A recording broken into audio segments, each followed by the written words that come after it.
오랫동안 디지털 자산 시장을 짓누르던 무거운 규칙 하나가 사라졌습니다. 바로 미국 SEC의 항구령이죠. 많은 사람들은 이 소식 하나만으로 모든 암호화폐의 가격이 폭등할 것이라 기대했지만 진실은 조금 더 복잡합니다. 이 뉴스는 거대한 변화의 끝을 알리는 신호탄일 뿐 진짜 중요한 사건들은 이미 벌어졌습니다. 우리는 오늘 이 항구령 폐지라는 마지막 퍼즐 조각이 맞춰지기까지의 거대한 서사를 되짚어보려 합니다. 단순한 규제 폐지가 아닌 디지털 자산의 정체성이 확립되는 역사적인 순간을 목격하게 되실 겁니다. 그렇다면 이 항구령이란 대체 무엇이었을까요? 디지털 자산 시장 초기, 명확한 규칙이 없어 극심한 혼란이 계속되자 증권시장의 감독관인 SEC가 나섰습니다. 그들은 어떤 암호화폐가 증권, 즉 회사의 소유권 지분과 비슷한지 판단하기 전까지 관련 프로젝트들이 자유롭게 정보를 공개하거나 홍보하는 것을 엄격히 제한했습니다. 이 때문에 수많은 혁신적인 프로젝트들은 자신들의 비전과 기술력을 제대로 알리지 못한 채 SEC의 결정만을 초조하게 기다려야 했습니다. 만약 증권으로 판명될 경우 막대한 처벌이 뒤따랐기에 시장 전체가 보이지 않는 족쇄에 묶여 있었던 셈입니다. 이 길고 답답했던 침묵의 시대를 끝낸 것은 바로 기나긴 법정 다툼이었습니다. 모든 것은 2025년 12월 SEC가 리플과의 소송에서 항소를 포기하며 극적인 전환점을 맞이했습니다. 이어서 2026년 3월 법원은 마침내 XRP를 증권이 아닌 디지털 상품으로 최종 확정하며 역사의 한 획을 그었습니다. 이 판결은 단순한 한 프로젝트의 승리를 넘어 시장 전체의 불확실성을 걷어내는 계기가 되었죠. 곧이어 4월에는 SEC와 상품선물거래위원회 CFTC가 공동으로 비트코인, 이더리움을 포함한 16개 자산을 디지털 상품으로 공식 분류했고 마침내 5월 항구령 폐지가 공식 발표되며 새로운 시대의 개막을 알렸습니다. 이 일련의 사건들을 숫자로 정리해보면 그 의미가 더욱 명확해집니다. 2025년 말 기나긴 리플 소송이 사실상 종결되었고 2026년 3월에는 법원의 최종 확정 판결이 나왔습니다. 그리고 마침내 디지털 상품이라는 새로운 자산 분류에 공식적으로 이름을 올린 암호화폐는 총 16개에 달하게 되었죠. 이 숫자들은 단순한 통계가 아닙니다. 시장의 불확실성이 얼마나 극적으로 해소되었는지를 보여주는 명백한 증거이며 2026년 5월의 항구령 폐지 발표가 갑작스러운 결정이 아니라 잘 짜인 각본의 마지막 장이었음을 시사합니다. 모든 조각이 제자리를 찾은 것입니다. 그렇다면 이 모든 논쟁의 핵심이었던 증권과 상품은 정확히 무엇이 다를까요? 증권은 마치 회사의 성과를 나눠 갖기 위해 사는 조각 케이크와 같습니다. 투자자는 회사의 미래 가치에 베팅하는 것이며 SEC의 매우 엄격한 규칙 아래 투자자 보호를 최우선으로 합니다. 반면 디지털 상품은 그 자체로 가치와 사용처를 지닌 디지털 세상의 쌀과 같습니다. 금이나 원유처럼 수요와 공급에 따라 가치가 결정되죠. 이는 상품 거래를 감독하는 CFTC의 관할이며 공정한 시장 거래 환경을 조성하는 데 중점을 둡니다. 리플의 승리는 바로 암호화폐가 전자의 투자 계약이 아닌 후자의 독립적 가치를 지닌 자산임을 법적으로 인정받았다는 데 큰 의의가 있습니다. 이번 발표를 통해 디지털 상품이라는 명예로운 이름표를 단 대표 선수들을 살펴보겠습니다. 가장 먼저 디지털 금으로 불리며 시장의 기축자산 역할을 하는 비트코인이 굳건히 자리를 지키고 있습니다. 그 뒤를 이어 스마트 컨트랙트라는 혁신으로 무한한 확장성을 보여주는 이더리움이 있습니다. 그리고 이 모든 변화에 기폭제가 되었던 리플이 당당히 상위권에 이름을 올렸죠. 이들 외에도 13개의 주요 프로젝트들이 디지털 상품으로 함께 인정받았습니다. 이는 특정 코인 몇 개에 국한된 호재가 아니라 시장 전반의 체질을 개선하고 투자자들에게 명확한 가이드라인을 제시하는 중요한 이정표가 되었습니다. 규제의 명확성은 마치 안개 낀 도로에 선명한 차선이 그려지는 것과 같습니다. 이전까지는 어디로 가야 할지, 어떤 속도를 내야 할지 몰라 모두가 주저했습니다. 특히 보수적인 성향의 거대 금융기관들은 규제 리스크라는 짙은 안개 때문에 시장 진입을 망설일 수밖에 없었죠. 하지만 이제 증권과 상품이라는 두 개의 명확한 차선이 생겼습니다. 어느 길로 가야 할지, 어떤 규칙을 따라야 할지가 분명해진 것입니다. 이것은 단순히 몇몇 코인의 지위가 바뀐 것을 넘어 월스트리트의 거대 자본이 시장으로 흘러 들어올 수 있는 고속도로가 열렸음을 의미합니다. 이 새로운 질서는 두 명의 강력한 감독관, SEC와 CFTC의 역할 분담을 통해 유지됩니다. 증권을 감시하는 SEC와 상품을 감시하는 CFTC는 각자의 전문 영역을 담당하지만 투자자 보호, 시장 안정, 그리고 암호화폐 시장의 건강한 성장 지원이라는 공동의 목표를 향해 협력합니다.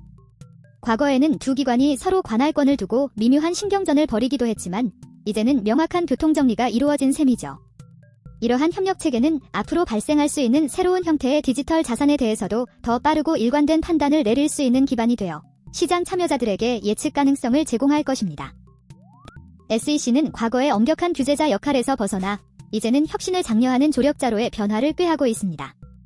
2026년 초 폴 애킨스 SEC 의장은 새로운 규제 방안들을 제안하며 이러한 의지를 명확히 밝혔습니다. 그는 우리는 새로운 기술이 투자자들을 해치지 않으면서도 자유롭게 성장할 수 있는 명확한 길을 만들어 주어야 합니다. 라고 강조했습니다. 이는 억압과 통제가 아닌 건전한 성장을 위한 가이드라인을 제공하겠다는 정책 방향의 대전환을 의미합니다. 시장은 이 한마디에서 불확실성의 시대가 끝나고 혁신과 보호가 공존하는 새로운 시대가 열릴 것이라는 강한 신호를 읽었습니다. 그렇다면 SEC가 약속한 명확한 길은 구체적으로 어떤 모습일까요? 대표적인 것이 바로 투자계약 세이프하버 제도입니다. 이는 마치 새로운 배가 안전하게 성장할 수 있도록 지켜주는 안전한 항구와 같습니다. 신생 프로젝트들이 초기 3년 동안은 복잡한 증권법 규제에서 벗어나 자유롭게 기술을 개발하고 생태계를 확장할 수 있도록 보호막을 쳐주는 것이죠. 또한 특정 조건을 충족하는 프로젝트의 특별 통행증처럼 자금 조달을 더 쉽게 할 수 있도록 돕고 심지어 기존 주식을 디지털 토큰화하는 실험을 허용하는 자유로운 실험실까지 구상하고 있습니다. 이 모든 것은 혁신을 촉진하면서도 투자자를 보호하려는 SEC의 새로운 철학을 보여줍니다. 이제 디지털 상품으로 인정받지 못한 수많은 다른 프로젝트들의 미래에 관심이 쏠립니다. 과거에는 SEC의 기소라는 외나무 다리를 건너야 했지만 이제는 여러 갈래의 길이 열렸습니다. 물론 여전히 리플처럼 법원의 판결을 통해 자신의 지위를 증명하는 방법이 존재합니다. 하지만 더 이상 그것만이 유일한 해답은 아닙니다. 규제기관과의 대화, 새로운 법안 통과, 그리고 SEC가 마련한 세이프하버 같은 프로그램을 통해 훨씬 더 안정적이고 예측 가능한 방식으로 디지털 상품의 지위를 획득할 수 있게 될 것입니다.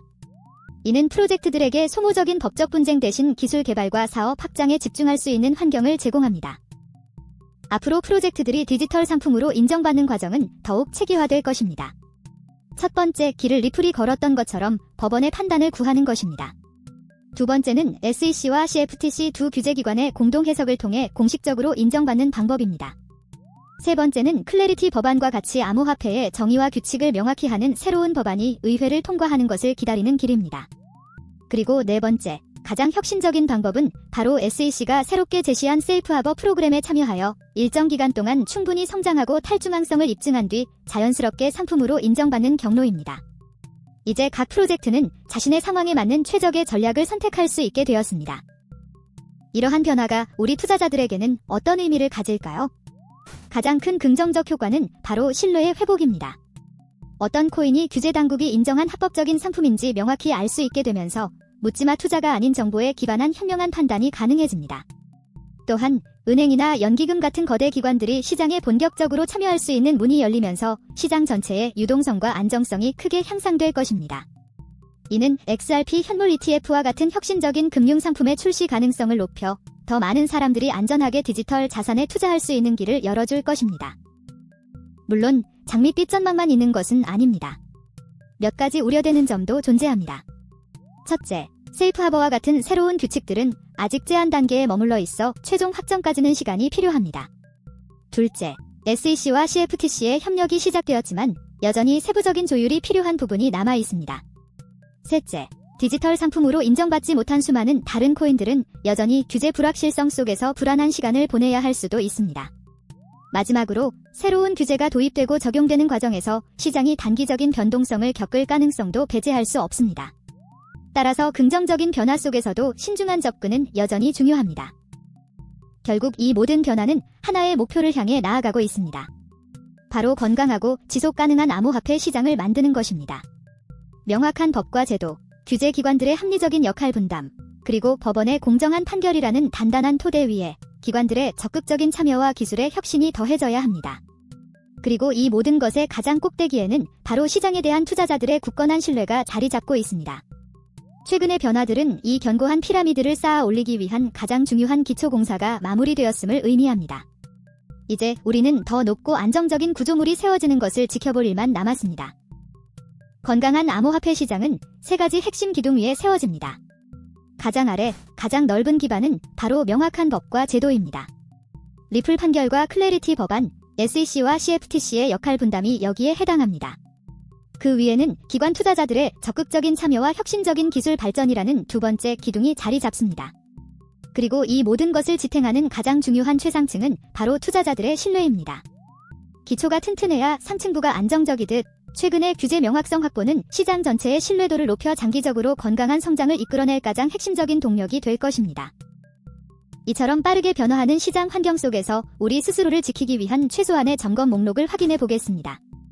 첫째, 내가 투자하려는 자산이 디지털 상품으로 공식 인정받았는지 혹은 그럴 가능성이 높은지 반드시 확인해야 합니다. 둘째, 단지 유행이나 뉴스 헤드라인만 보고 맹목적으로 따라가는 것이 아니라 해당 프로젝트의 가치와 비전을 스스로 이해하려는 노력이 필요합니다. 셋째, 가장 중요한 원칙으로 만약 사라지더라도 내 삶에 큰 타격이 없을 정도의 여유 자금으로만 투자해야 합니다. 마지막으로 규제 환경은 앞으로도 계속해서 변할 수 있다는 사실을 항상 기억하고 시장을 꾸준히 학습하는 자세가 필요합니다. SEC의 한구령 폐지는 단순한 규제의 종식이 아닙니다. 그것은 혼돈의 시대가 끝나고 명확성과 신뢰의 시대가 시작되었음을 알리는 선언입니다. 리플의 기나긴 싸움으로 시작된 이 거대한 흐름은 이제 시장 전체를 제도권 금융으로 편입시키는 거대한 문을 활짝 열었습니다. 앞으로 우리는 더 많은 혁신과 더 안정적인 성장을 목격하게 될 것입니다. 변화의 물결에 올라탈 준비 되셨습니까?